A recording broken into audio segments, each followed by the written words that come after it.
కాదు నువ్వు నార్మల్గా నీ ఇన్స్టా మొత్తం నేను చూస్తుంటే అటు ఇటు ఇటు ట్రిప్స్ తిరుగుతూనే ఉంటావు, ఎందుకు అలా? మనశ్శాంతి కోసం. అంత కష్టాలు ఏమొచ్చాయి నీకు? అలా అని కాదు కానీ బాగుంటుంది ట్రిప్స్కి వెళ్తే. వెళ్ళక ముందు ఒక 10 days వెళ్ళొచ్చిన తర్వాత ఏదో కొత్త కొత్త జనాలను చూస్తూ ఉంటాం కదా. అంటే ఇక్కడిక్కడ లోకల్ వెళ్ళినప్పుడు కూడా బాగుంటుంది, ఇష్టమే. ఎక్కడో దగ్గరికి వెళ్తే అంతే ఇవన్నీ తప్పించుకొని వెళ్ళిపోయినట్టు ఉంటుంది. ఏం చేస్తుంటావు నార్మల్గా వెళ్ళి ట్రిప్స్కి వెళ్ళి?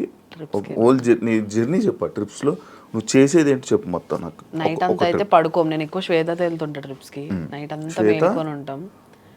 శ్వేత, నేను, మెహబూబ్, విక్కీ, రాజేష్, ఇంకా అందరూ కలిసి వెళ్తూ ఉంటాం.